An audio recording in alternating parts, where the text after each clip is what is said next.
नमस्कार दोस्तों, मैं अर्जुन आपका स्वागत करता हूँ A to Z सब्जेक्ट वाला के यूट्यूब चैनल में। दोस्तों आज मैं आपके लिए लेकर आया हूँ संविधान के टॉप 100 प्रश्न जो वेरी मोस्ट इम्पोर्टेंट क्वेश्चन है सभी परीक्षाओं के लिए। सभी परीक्षाओं में बार बार रिपीट किए क्वेश्चन है, तो दोस्तों वीडियो को अंत तक जरूर देखना ताकि सभी क्वेश्चन आपको आसानी से याद हो जाएँ। साथ ही दोस्तों अगर आप हमारे चैनल पर पहली बार आए हैं तो हमारे चैनल को भी सब्सक्राइब कर लीजिएगा, साथ ही बेल आइकन को प्रेस कर लीजिएगा ताकि हमारे आने वाले वीडियो का नोटिफिकेशन आप तक पहुंचता रहे। चलिए दोस्तों वीडियो को स्टार्ट करते हैं। रेगुलेटिंग एक्ट 1773 द्वारा सर्वोच्च न्यायालय की स्थापना कहाँ पर की गई थी? कलकत्ता में की गई थी 1774 ईस्वी में। याद रखेंगे। भारतीयों को भारत के प्रशासन में भाग लेने का अधिकार किस अधिनियम के द्वारा प्राप्त हुआ है? दोस्तों चार्टर एक्ट 1833 के द्वारा। याद रखेंगे दोस्तों। अगला क्वेश्चन देखते हैं। भारतीय विधान परिषद को बजट पर बहस करने की शक्ति किस अधिनियम के द्वारा प्राप्त हुई है? दोस्तों भारत परिषद अधिनियम 1892 के द्वारा। केंद्रीय विधानमंडल सर्वप्रथम किस अधिनियम द्वारा द्विसदनीय बनाया गया था? 1919 के भारत शासन अधिनियम के द्वारा बनाया गया था। भारत के राष्ट्रपति को अध्यादेश निर्गत करने की शक्ति मूलतः किस अधिनियम से प्रेरित है? दोस्तों भारत शासन अधिनियम 1935 से जो है प्रेरित है। याद रखेंगे दोस्तों। अगला क्वेश्चन देखते हैं।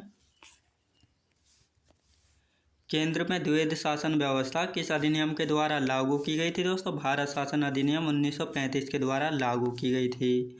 ब्रिटिश भारत में किस अधिनियम में संघीय शासन का प्रावधान था? भारत शासन अधिनियम 1935 में।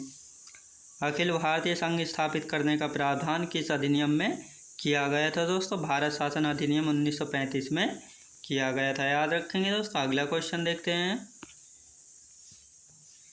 एक निर्वाचित संविधान सभा द्वारा भारत के संविधान का निर्माण करने का प्रस्ताव किसके द्वारा दिया गया था? क्रिप्स मिशन के द्वारा दिया गया था। भारतीय संविधान सभा का गठन किसके अंतर्गत किया गया था? दोस्तों कैबिनेट मिशन 1946 ईस्वी के अंतर्गत किया गया था। कैबिनेट मिशन द्वारा प्रस्ताव योजना के अनुसार संविधान सभा में प्रांतों से प्रतिनिधियों का निर्वाचन किस अनुपात में था? दोस्तों 10 लाख की जनसंख्या पर एक सदस्य। याद रखेंगे दोस्तों। 10 लाख की जनसंख्या पर एक सदस्य। अगला क्वेश्चन देखते हैं। भारतीय संविधान का निर्माण करने वाली संविधान सभा के सदस्यों का चुनाव किसके द्वारा किया गया था? दोस्तों विभिन्न प्रांतों की विधानसभाओं के द्वारा किया गया था। भारत की संविधान सभा की प्रथम बैठक कब हुई थी? दोस्तों 9 दिसंबर 1946 को भारत की संविधान सभा की प्रथम बैठक हुई थी। संविधान सभा का स्थायी अध्यक्ष किसे चुना गया था? दोस्तों डॉक्टर राजेंद्र प्रसाद को जो है संविधान सभा का स्थायी अध्यक्ष चुना गया था। याद रखेंगे दोस्तों। अगला क्वेश्चन देखते हैं। संविधान सभा में पंडित नेहरू द्वारा उद्देश्य प्रस्ताव कब प्रस्तुत किया गया था? दोस्तों 13 दिसंबर 1946 को जो है प्रस्तुत किया गया था। नेहरू द्वारा प्रस्तुत उद्देश्य प्रस्ताव संविधान सभा में कब स्वीकृत हुआ था? दोस्तों 22 जनवरी 1947 को स्वीकृत हुआ था। भारतीय संविधान के निर्माण में संविधान सभा को कितना समय लगा था? 2 वर्ष 11 माह 18 दिन का समय लगा था। याद रखेंगे दोस्तों। अगला क्वेश्चन देखते हैं। भारतीय संविधान के निर्माण काल में संविधान सभा के कुल कितने अधिवेशन हुए थे? 12 अधिवेशन हुए थे। भारतीय संविधान सभा के संवैधानिक सलाहकार कौन थे? दोस्तों सर बी.एन. राव थे भारतीय संविधान सभा के संवैधानिक सलाहकार। भारत की संविधान सभा ने वर्तमान रूप में राष्ट्रीय ध्वज को कब अपनाया था? 22 जुलाई 1947 को जो है अपनाया था। याद रखेंगे दोस्तों। अगला क्वेश्चन देखते हैं। किस प्रधानमंत्री ने एक बार अपने पद से हटने के बाद दोबारा पद संभाला था? दोस्तों इंदिरा गांधी ने संभाला था। मंत्रिमंडल का गठन कौन करता है? तो केंद्रीय मंत्री करता है मंत्रिमंडल का गठन। स्वतंत्र भारत के प्रथम प्रतिरक्षा मंत्री कौन थे? दोस्तों सरदार बलदेव सिंह थे। याद रखेंगे दोस्तों। सरदार बलदेव सिंह। सर्वप्रथम किस व्यक्ति को लोकसभा में विपक्षी दल का नेता चुना गया था? वाई.बी. चौहान को जो है चुना गया था। याद रखेंगे दोस्तों। अगला क्वेश्चन देखते हैं। भारत के प्रथम उप प्रधानमंत्री कौन थे? सरदार पटेल थे। लोकसभा का सचिवालय किससे नियंत्रित होता है? दोस्तों लोकसभा अध्यक्ष के द्वारा नियंत्रित होता है लोकसभा का सचिवालय। किस व्यक्ति को भारत के राज्य क्षेत्र के सभी न्यायालयों में सुनवाई का अधिकार होता है दोस्तों महान्यायवादी को, याद रखेंगे दोस्तों महान्यायवादी को। कैबिनेट मिशन योजना के अनुसार संविधान सभा में कितने सदस्य होने चाहिए? 389 होने चाहिए, याद रखेंगे दोस्तों। अगला क्वेश्चन देखते हैं। भारतीय संविधान में किस प्रकार का लोकतंत्र अपनाया गया है दोस्तों? लोकतांत्रिक गणतंत्र अपनाया गया है। लिखित संविधान की अवधारणा ने कहाँ जन्म लिया है दोस्तों? फ्रांस में। संविधान के अनुच्छेद 23 में किसका वर्णन है दोस्तों? शोषण के विरुद्ध अधिकार का वर्णन है अनुच्छेद 23 में, याद रखेंगे। जब किसी विधेयक को संसद में प्रस्तुत किया जाता है तो किसकी अनुमति के बाद वह अधिनियम बन जाता है दोस्तों? राष्ट्रपति की अनुमति के बाद वह अधिनियम बन जाता है, याद रखेंगे दोस्तों। अगला क्वेश्चन देखते हैं। किस प्रधानमंत्री की नियुक्ति के समय वे किसी भी सदन का सदस्य नहीं थे? पीवी नरसिंह राव, याद रखेंगे। संघीय मंत्री परिषद के मंत्री किसके प्रति उत्तरदायी होते हैं दोस्तों? लोकसभा के प्रति उत्तरदायी होते हैं। अब तक कितने व्यक्ति भारत के उप प्रधानमंत्री हुए हैं? तो 7 व्यक्ति जो हैं भारत के उप प्रधानमंत्री हुए हैं। किस देश में दोहरी नागरिकता का सिद्धांत स्वीकार किया गया है दोस्तों? संयुक्त राज्य अमेरिका में जो है दोहरी नागरिकता का सिद्धांत स्वीकार किया गया है, याद रखेंगे दोस्तों। अगला क्वेश्चन देखते हैं। भारतीय संविधान के किस भाग में नागरिकों के मौलिक अधिकारों का उल्लेख किया गया है? तो भाग 3 में जो है नागरिकों के मौलिक अधिकारों का उल्लेख किया गया है। निम्नलिखित में से कौन सा मूल अधिकार भारतीय संविधान में नागरिकों को नहीं प्रदान किया गया दोस्तों? सूचना का अधिकार जो है भारतीय संविधान में नागरिकों को प्रदान नहीं किया गया है। निम्नलिखित में से किस अनुच्छेद में समता के अधिकार का प्रावधान है? अनुच्छेद 14 में, याद रखेंगे दोस्तों अनुच्छेद 14 में। अगला क्वेश्चन देखते हैं। भारतीय संविधान का कौन सा अनुच्छेद अस्पृश्यता का उन्मूलन करता है? अनुच्छेद 17। निम्नलिखित में से कौन सा अधिकार भारतीय संविधान द्वारा प्रदत्त एक मौलिक अधिकार नहीं दोस्तों? संपत्ति का अधिकार। प्रेस की स्वतंत्रता किस अधिकार में निहित है दोस्तों? भाषण की स्वतंत्रता में, याद रखेंगे दोस्तों भाषण की स्वतंत्रता में। भारतीय संविधान का अनुच्छेद 19 प्रदान करता है 6 प्रकार की स्वतंत्रताओं को जो है प्रदान करता है अनुच्छेद 19, याद रखेंगे दोस्तों। अगला क्वेश्चन देखते हैं। किसी अपराध के अभियुक्त को स्वयं अपने विरुद्ध गवाही देने के लिए बाध्य नहीं किया जा सकता है? भारतीय संविधान के किस अनुच्छेद में यह प्रावधान है? अनुच्छेद 20 के 3 में। भारतीय संविधान के अनुसार जीवन का अधिकार एक है दोस्तों मौलिक अधिकार है, याद रखेंगे दोस्तों एक मौलिक अधिकार है। 6 से 14 वर्ष की आयु के सभी बच्चों या शिशुओं को शिक्षा का अधिकार है, मूल अधिकार है, याद रखेंगे दोस्तों मूल अधिकार है। अगला क्वेश्चन देखते हैं। मूल अधिकारों के अंतर्गत कौन सा अनुच्छेद बालकों के नियोजन से प्रत्यक्ष रूप से संबंधित है? अनुच्छेद 24।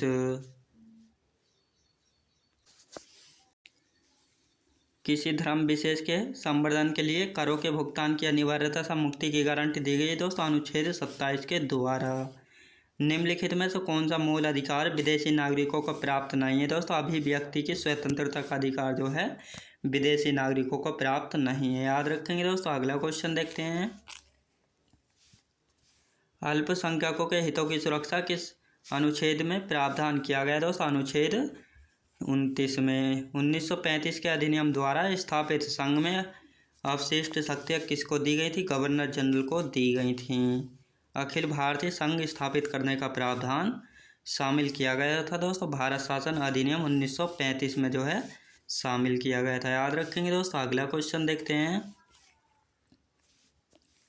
राष्ट्रपति को अध्यादेश जारी करने की शक्ति किस अधिनियम के द्वारा दी गई दोस्तों? भारत शासन अधिनियम 1935 के द्वारा। भारत की संघात्मक व्यवस्था निम्नलिखित में से किस देश से ली गई दोस्तों? कनाडा देश से ली गई है। भारतीय संविधान में निहित मौलिक अधिकारों की अवधारणा किस देश के संविधान से ग्रहण की गई दोस्तों? संयुक्त राज्य अमेरिका के संविधान से जो है ग्रहण की गई है, याद रखेंगे दोस्तों। अगला क्वेश्चन देखते हैं। डॉक्टर BR अम्बेडकर का संविधान सभा में निर्वाचन हुआ था दोस्तों बम्बई प्रेसिडेंसी से हुआ था, याद रखेंगे। डॉक्टर BR अम्बेडकर का जन्म और मृत्यु कब हुए थे? 1891 में जन्म हुआ था, 1956 में जो है मृत्यु हुई थी।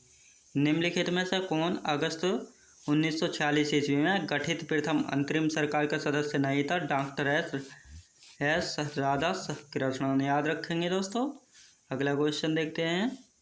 भारत की संविधान सभा का प्रथम अधिवेशन कब हुआ था दोस्तों? 9 दिसंबर 1946 को हुआ था। याद रखेंगे दोस्तों, 9 दिसंबर 1946 को। अगला क्वेश्चन देखते हैं। संविधान सभा के समक्ष संविधान की प्रस्तावना किसने प्रस्तुत की थी? जवाहरलाल नेहरू ने। भारतीय संविधान के निर्माण हेतु भारतीय संविधान सभा के कुल कितने अधिवेशन आयोजित किए गए थे? 11। याद रखेंगे दोस्तों, 11। संविधान सभा में सदस्यों का निर्वाचन कैसे हुआ था दोस्तों? प्रांतीय विधानसभा के द्वारा हुआ था। याद रखेंगे दोस्तों, प्रांतीय विधानसभा के द्वारा हुआ था। अगला क्वेश्चन देखते हैं। संविधान सभा के कानूनी सलाहकार कौन थे? BN राव थे। भारतीय संविधान को 26 नवंबर 1949 को किसके द्वारा अधिनियमित किया गया था दोस्तों? संविधान सभा के द्वारा अधिनियमित किया गया था। किस वर्ष में जनगण मनगण को भारत के राष्ट्रगान के रूप में अपनाया गया था? वर्ष 1950 में जो है अपनाया गया था। याद रखेंगे दोस्तों, वर्ष 1950 में। अगला क्वेश्चन देखते हैं। वित्त आयोग में अध्यक्ष के अतिरिक्त कुल कितने सदस्य होते हैं दोस्तों? 4 अन्य सदस्य होते हैं। याद रखेंगे दोस्तों, 4 अन्य सदस्य होते हैं। अगला क्वेश्चन देखते हैं। भारत में केंद्र राज्य के मध्य वित्तीय संबंध किसकी संस्तुतियों से निर्धारित होते हैं दोस्तों? वित्त आयोग की संस्तुतियों से निर्धारित होते हैं। केंद्र एवं राज्य के मध्य वित्तीय विवादों के समाधान किस संस्था द्वारा होता है दोस्तों? वित्त आयोग के द्वारा होता है। केंद्र की समेकित निधि राज्यों के राष्ट्रीय की सहायता हेतु अनुदान देने वाले सिद्धांतों की अनुशंसा कौन सा प्राधिकरण करता है दोस्तों? वित्त आयोग जो है करता है। योजना आयोग की स्थापना कब हुई थी? 15 मार्च 1950 में हुई थी योजना आयोग की स्थापना। याद रखेंगे दोस्तों। अगला क्वेश्चन देखते हैं। योजना आयोग के प्रथम अध्यक्ष कौन थे? पंडित जवाहरलाल नेहरू थे। नीति आयोग कौन सा निकाय है दोस्तों? गैर संवैधानिक निकाय है नीति आयोग। योजना आयोग के स्थान पर नीति आयोग का गठन कब किया गया दोस्तों? 1 जनवरी 2015 को किया गया था। राष्ट्रीय विकास परिषद की स्थापना कब हुई थी? अगस्त 1954 में। याद रखेंगे। अगला क्वेश्चन देखते हैं।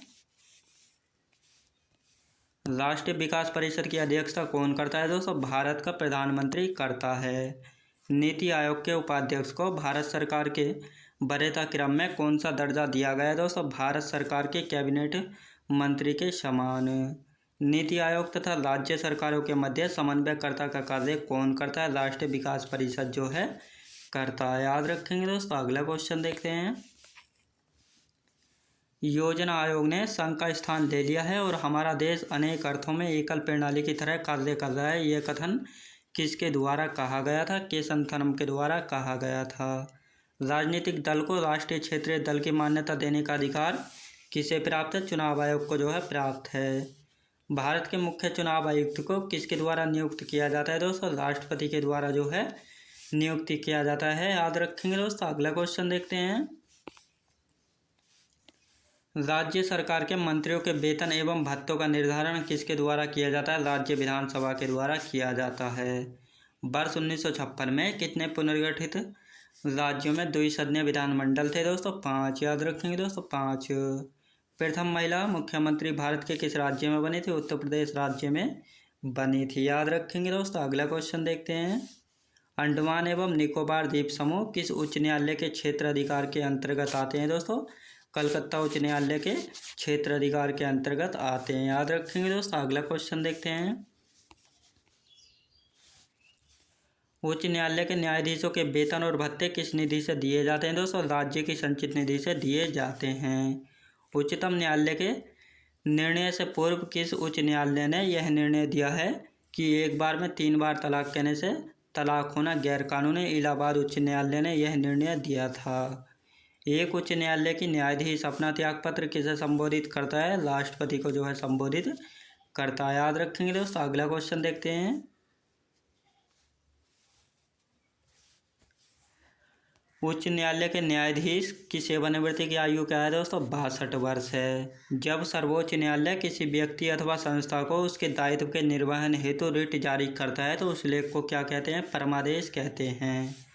भारत में उच्च न्यायालयों की कुल संख्या कितनी है? 25। याद रखेंगे दोस्तों, 25।